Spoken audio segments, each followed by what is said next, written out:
2024 का चुनाव बढ़ चढ़कर बोल रहा है। 25 मई को दिल्ली में चुनाव होने हैं। बीएसपी के प्रत्याशी अबुल कलाम आज़ाद, जो कि चांदनी चौक लोकसभा सीट नंबर 1 से चुनाव लड़ रहे हैं, वो लगातार जो है दौरा पे दौरा किए जा रहे हैं और उनका जो टारगेट है वो केवल झुग्गी बस्तियों तक अभी तक सीमित ज़्यादा दिखाई दे रहा है। झुग्गी बस्तियों को आखिर उन्होंने क्यों चुना, क्या उनकी मंशा है, जानने की कोशिश करेंगे। और जिस तरीके से बीएसपी के कार्यकर्ताओं ने यहाँ पर भारी जन समर्थन समूह उनको प्राप्त हो रहा है और हर जगह एक ही चर्चा चल रही है कि अब की बार अबुल कलाम और बीएसपी की सरकार 2024 के चुनाव में जिस तरीके से एक लोगों की मांग थी कि अब बहन मायावती को प्रधानमंत्री बनाएंगे, तो उसी चीज को देखते हुए दिल्ली के अंदर दलित और मुस्लिम गठबंधन का योग हमें यहाँ दिखाई दे रहा है। 7 में से 3 प्रत्याशी जो है दिल्ली में मुस्लिम समाज से उतारे गए हैं और ऐसे तबकों को तवज्जो दी गई है जिन्हें कि अन्य पार्टियों में से किसी ने कुछ नहीं दिया। तो आप देख सकते हैं किस तरीके से यहाँ पे जोरदार अबुल कलाम जी का स्वागत किया जा रहा है और नारे भी लगाए जा रहे हैं। लगातार इनकी पद यात्रा है, शोभा यात्रा चल रही है, रैलियों की अब शुरुआत होने वाली है। जिस तरीके से आनंद पर्वत पर यहाँ समस्याएं देखने को मिलती है, हमने आपको पहले भी एक बार दया बस्ती का जो हाल दिखाया था, झुग्गी बस्ती का, वो ही हाल लगभग मिलता जुलता, थोड़ा सा फर्क ये है कि वहाँ कच्ची जगह थी और यहाँ पक्की जगह। कलाम साहब, समर्थन तो आपको मिल रहा है जी। तो अगर यहाँ की जो समस्या है वो मिलती जुलती है हर जगह से, चाहे यहाँ नाली नहीं है, सफाई नहीं है, कूड़े की गाड़ियां नहीं आती हैं, सुधार कैसे होगा? ये और भी समस्याएं हैं जी, जैसे जहाँ तक आप नहीं पहुंचे हैं जी। सबसे बड़ी समस्या यहाँ पर पानी की है। पानी की समस्या ये है कि ये कितनी बड़ी राजनीति है कि सड़क के पार पानी आता है, ट्यूबवेल लगा हुआ है और सबके यहाँ टंकी लगी हुई है, पानी खींचते हैं, टैंकर से पानी दिया जाता है, पैसे लिए जाते हैं, पानी तो फ्री होना चाहिए। पानी तो फ्री कर ही रखा है। तो ये अभी बच्चे बता रहे थे आपको कि पैसे दिए जाते हैं ठेकेदार को तो पानी आता है, तब पानी आता है। अब ये क्या, कौन सी राजनीति है ये? मतलब एक आदमी को चांदनी चौक जैसी जगह में, दिल्ली जैसी जगह में पानी के लिए तरसाया जा रहा है, मतलब वो सुविधा भी फ्री नहीं जा रही है। ये जो खामखा पार्टी है जी, जो सत्ता में आई थी, अभी हम ही लोगों के वोट है ना उनके पास, हम ही लोगों के वोट तो गए थे, हम ही लोगों ने चादर बिछाई थी, आज वो है तो क्या किया है? सवाल पूछते हैं 7 साल से, क्या किया है? शर्म इनको क्यों नहीं आती? ये शराब को बढ़ावा देते हैं, ये शराबियों को बढ़ावा देते हैं, ये लोगों को बिगाड़ते हैं, रोजगार का काम नहीं करते हैं, इनको शर्म क्यों नहीं आती? मैं ये पूछना चाहता हूँ। ये जेल हो आए भ्रष्टाचार में, इनको शर्म नहीं आती। और देखिएगा अभी भी केजरीवाल साहब जब से बाहर निकले तब से कह रहे हैं कि विकास होगा और जो विकास जो रह गया उसको पूरा करने की बात कर रहे हो। मैं ये कह रहा हूँ, जुम्मा 8 दिन बाहर हैं। अच्छा, 1 तारीख को फिर वापस जाने वाले हैं, क्योंकि आप कैसे कह सकते? ईडी के पास या तो कोई पुख्ता सबूत होता है तभी अरेस्ट करती है। एक बात ध्यान रखिएगा आप, पुख्ता सबूत होता है तभी अरेस्ट करती है, अदरवाइज ईडी के पास सबूत नहीं है तो अरेस्ट नहीं कर सकती। और अगर अरेस्ट कर लिया जाएगा तो जब तक कि वो इनोसेंट साबित ना हो जाए या जब तक इनको सजा ना हो जाए तब तक छोड़ा नहीं जाएगा। ये सिर्फ सुप्रीम कोर्ट ने उनको ये इजाजत दी है कि वो इलेक्शन में अपना कैंपेनिंग कर सकें। कैंपेनिंग करते हुए उनका कैंपेनिंग करने का जो अधिकार वो दिया गया है, लेकिन इसके साथ एक बंदिश लगाई गई कि वो अपने मुख्यमंत्री पद का इस्तेमाल नहीं करेंगे, कहीं पर भी मुख्यमंत्री के साइन नहीं करेंगे, अपने कार्यालय में नहीं बैठेंगे।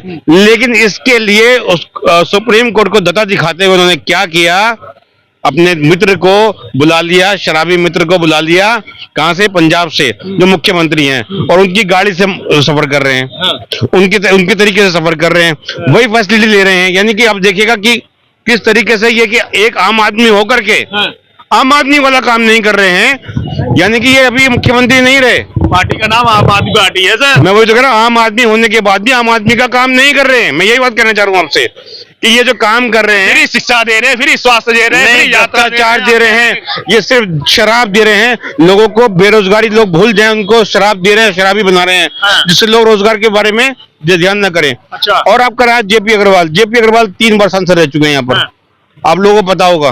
मुझे एक काम बता दो यहाँ पर जो सुधार हुआ हो।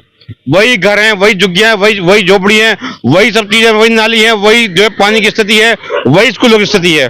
स्कूल की स्थिति यह है यहाँ पर, यह है कि 1-1 किलोमीटर तक बच्चे पढ़ने के लिए जाते हैं, 1 किलोमीटर बच्चे पढ़ने के लिए जाते हैं, उनके जाने के लिए कोई साधन नहीं है, कोई इंतजाम नहीं है, और ये चीज चल रहा है। बच्चों की शिक्षा से खिलवाड़ किया जा रहा है।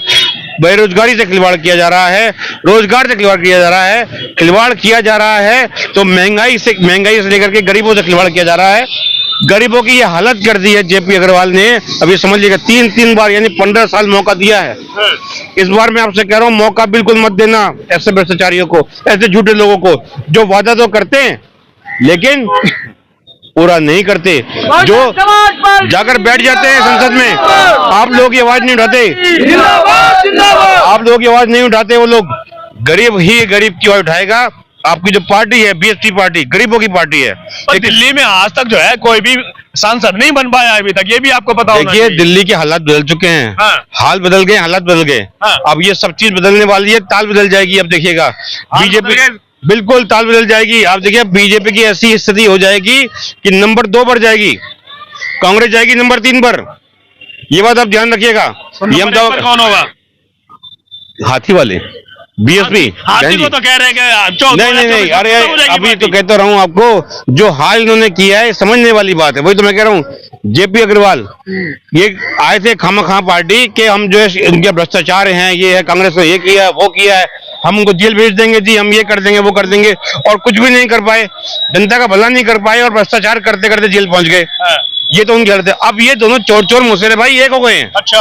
और ये क्या कर रहे हैं? ये सिर्फ इसलिए कि भाई संविधान को बचाना है, देश को बचाना है, मोदी को हटाना है, ये कर रहे हैं। अरे भाई मोदी को हटाने के लिए सिर्फ हम प्रयास कर रहे हैं, बीजेपी को हटाने के लिए सिर्फ हम प्रयास कर रहे हैं। संविधान की रक्षा हम, अरे संविधान बनाने वाले हम लोग हैं, बाबा साहब के मार्गदर्शन में चलने वाले लोग हैं, हम अम्बेडकरवादी हैं, संघर्षों के आदी हैं।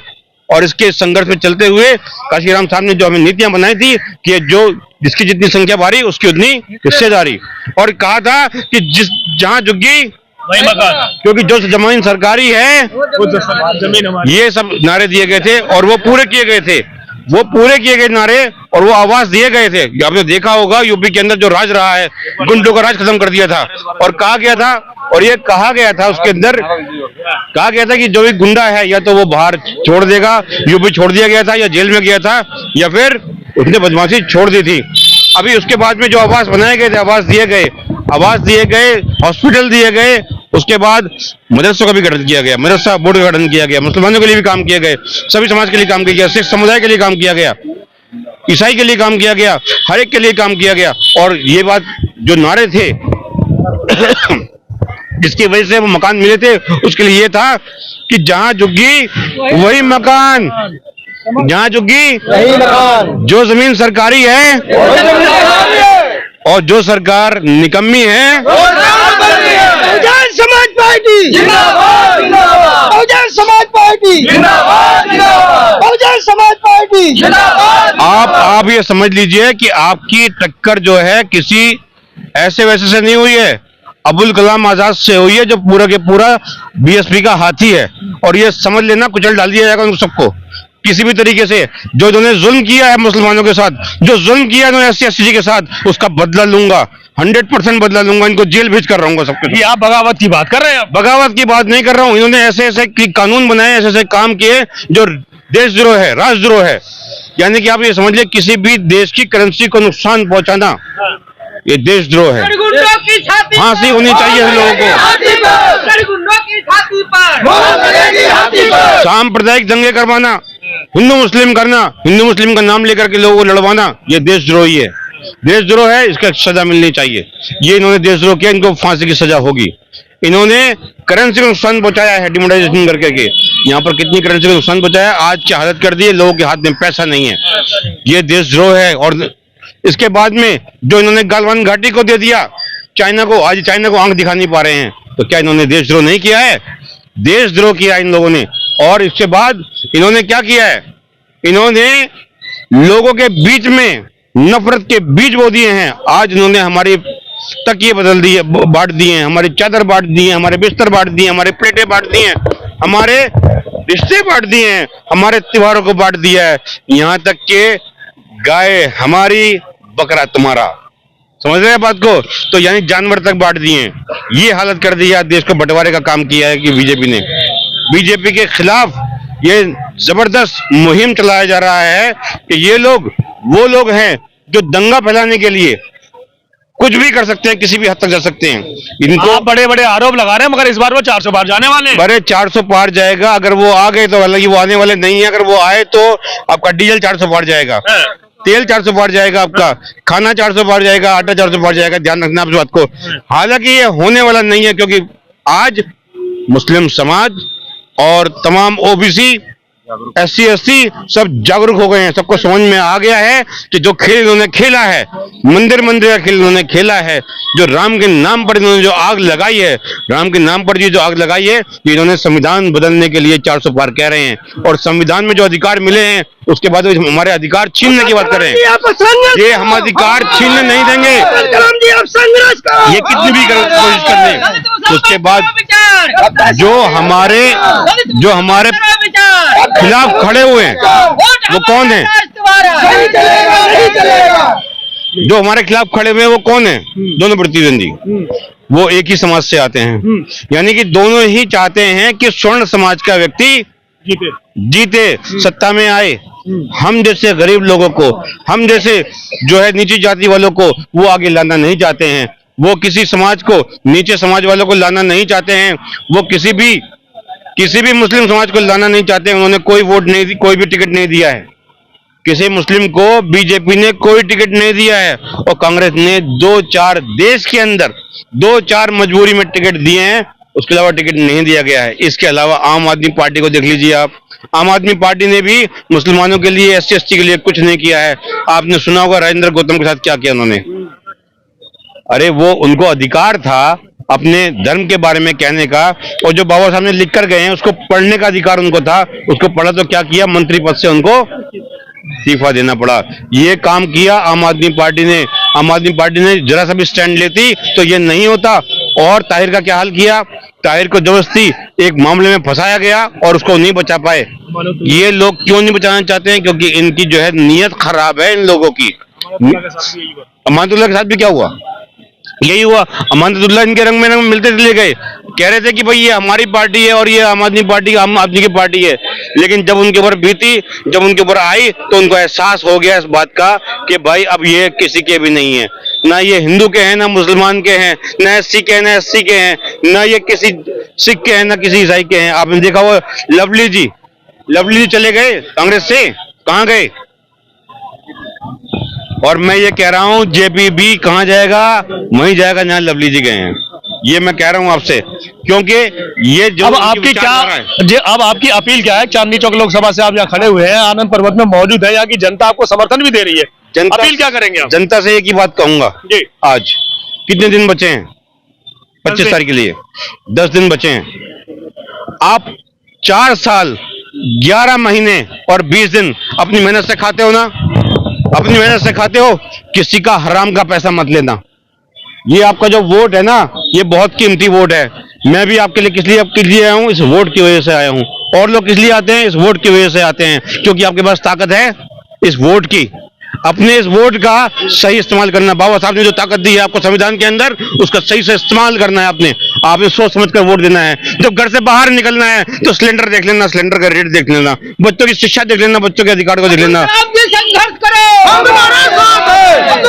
संघर्ष करो, हम तुम्हारे साथ हैं। जो बनारस में बहन बेटियों की इज्जत लूटी गई है, जो हाथरस कांड हुआ है, जो आपका मणिपुर में हुआ है, बहन बेटियों की इज्जत लूटी गई है और वहां पर किस तरीके से नंगा घुमाया गया है, उसको याद कर लेना एक बार। और याद कर लेना कोरोना पीरियड, जब लोगों को राशन तक नहीं दिया गया था, लोगों को ऑक्सीजन नहीं दी जा रही थी। ये याद करके घर से निकलना। और इस बार अपने वोट का अधिकार आप समझ लेना कहां करना है।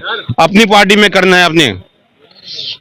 अभी आपको एक बात और बताना चाहता हूं मैं, अपने वोट का अधिकार आपका अपना अधिकार है।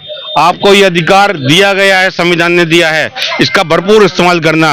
आप मुझसे सवाल भी कर सकते हो कि आप क्या करेंगे, आप और लोगों से सवाल कर सकते हो क्या करोगे, लेकिन जो 2 नाम बता रहा हूं मैं आपको, बीजेपी आज तक उसने कुछ नहीं किया। अभी आए थे, रहे हैं ना आपके सांसद, बीजेपी के ही थे, है ना, हर्षवर्धन। क्या किया उन्होंने? आपके पास आए वो 5 साल में आपके पास कितनी बार आए हैं? नहीं आए ना। तो ये है उनकी नियत। और अब दूसरे आदमी का नाम बदल दिया गया। क्यों बदल दिया गया? क्योंकि पिछले आदमी ने कुछ किया ही नहीं। और मैं आपसे भरोसा दिलाता हूं कि ये भी कुछ करने वाले नहीं है। ये भी वही करने वाले हैं, विकास के नाम पर ये लोगों को ठगने वाले हैं। और आप इतने बड़े बड़ी बातें कर रहे हैं, मगर जब भी चुनाव से पहले लोग बाग जो नेता आते हैं सारे चुनावी वादे करते हैं और जीतने के बाद पलट जाते हैं, जैसा कि सब लोग करते हैं। आप नहीं पलटेंगे, इस बात की क्या गारंटी है? आप ये बात कह रहे हैं, आपने सबको मौका दिया, आपने कांग्रेस को इतने टाइम से मौका दिया है ना, आपने बीजेपी को मौका दिया है ना, एक मौका, सिर्फ एक मौका मांग रहा हूं आपसे मैं, एक मौका देकर देखिए, बहन जी को प्रधानमंत्री बनाकर देखिए, आपके सारी चीजें सब सुविधाएं आपको ना मिल जाएं तो जो आपका अधिकार है, जो मूलभूत अधिकार आपके हैं वो आपको तुरंत दे दिए जाएंगे। और ध्यान रखिएगा, जो यहाँ गुंडागर्दी हो रही है, जो यहाँ बदमाश हैं, जो यहाँ पर गैंगबाजी हो रही है, वो सब बंद कर दी जाएगी। जो यहाँ उगाई का काम चल रहा है, पुलिस उगाई का काम करती है, वो सारे बंद कर दिए जाएंगे। पुलिस किसी भी बेगुनाह आदमी को ले जाती है, क्यों? क्योंकि उसने अपनी फाइल पूरी करनी होती है। कोई चोरी करता है तो किसी और को ले जाते हैं, किसी और का सामान घटियाते हैं, ये सब बंद कर दिया जाएगा। जैसे बिल्कुल सही कह रहा हूं मैं, बिल्कुल सही कह रहा हूं, मेरे पास सीढ़ियां भी हैं, कह तो दे दूंगा। और ध्यान रखिएगा, और अबुल कलाम के पास वो सबूत हैं, ये ध्यान रखिएगा कि अगर अबुल कलाम किसी एसीपी ऑफिस में घुसता है ना, डीसीपी ऑफिस में घुसता है, तो उनके हाथ कांप जाते हैं कि कहीं ना कहीं से ये सबूत ले आया होगा या हमें कराने वाला है, और पाँव में गिर जाते हैं। गिरने के बाद कहते हैं कि हमारे ये बच्चे हैं, बड़ी मुश्किल से पुलिस की नौकरी मिलती है, तब मैं उन्हें माफ करता हूँ, इसलिए कि अपने घर वालों को ले जाते हैं साथ में, आप पैर जोड़ने के लिए। इस तरीके हालात मैंने कर दिए थे इन लोगों के। आपको जानना होगा कि गरीब आदमी को, एक गरीब आदमी को क्या किया इन्होंने, साइकिल उसकी उठा ली, जिस साइकिल से उस बच्चे ने कबाड़ का काम किया, कबाड़ का काम करने के 10 साल वो साइकिल चलाई है, उसी साइकिल के आरोप में कि कोई साइकिल खो गई थी, उसी साइकिल के आरोप में उसी को गिरफ्तार कर लिया और उसी की साइकिल रेस्टोरेंट कर दी गई। ये देखिएगा आप। और सबसे बड़ी बात है, शटर तोड़ करके सारी वीडियो मैंने दिखाई, उसके बाद में तब जाकर के मालूम पड़ा कि ये जो है काम इन्होंने गलत किया है, ये साइकिल उसके बाद पहले से है, और जिसकी साइकिल चोरी हुई थी उसका सीरियल नंबर होता है, जिसको कंप्लेनेंट था उससे सीरियल नंबर पूछा गया, मैंने सीरियल नंबर क्या था तुम्हारा, बता दो, कहां से ली थी ये बता दो। गाड़ियां चोरी हो जाती है, मोटरसाइकिल चोरी हुई, तभी मैं बात कह रहा हूं। अगर गाड़ी मोटरसाइकिल की बात होती है, कार की बात होती है, ये बहुत आसान काम है, लेकिन साइकिल जैसी चीज का काम करना बहुत मुश्किल काम है। और ये मैंने किया। किसकी साइकिल किसकी होगी? वो गरीब की थी ना, गरीब की थी ना, मजदूर की थी ना, जिसने अपना घर पाला है, उसकी साइकिल थी। अब मैं यही आपसे कहना चाह रहा हूं कि एक बार अपने अधिकार का, बाबा साहब का ध्यान करते हुए, संविधान को बचाते हुए, संविधान की रक्षा करते हुए आप लोगों ने ही रक्षा करनी है, और आपने एक बार बस हमें मौका देना है और हाथी का बटन दबाना है। बस आपसे ये निवेदन करूंगा। ये थे हमारे साथ अबुल कलाम साहब, और आपने जिस तरीके से सुना है कि उन्होंने अपने कार्य में भी बताया, और हक और अधिकार अगर आपको चाहिए तो आपको सही पार्टी को चुनना होगा, सही जगह बटन दबाना होगा। ये आपके ऊपर निर्णय है कि आप अपने हक और अधिकार लेना चाहते हैं या फिर से गुलामी की ओर जीना चाहते हैं। इसी के साथ मैं सुनील अभय, HD न्यूज़ इंडिया।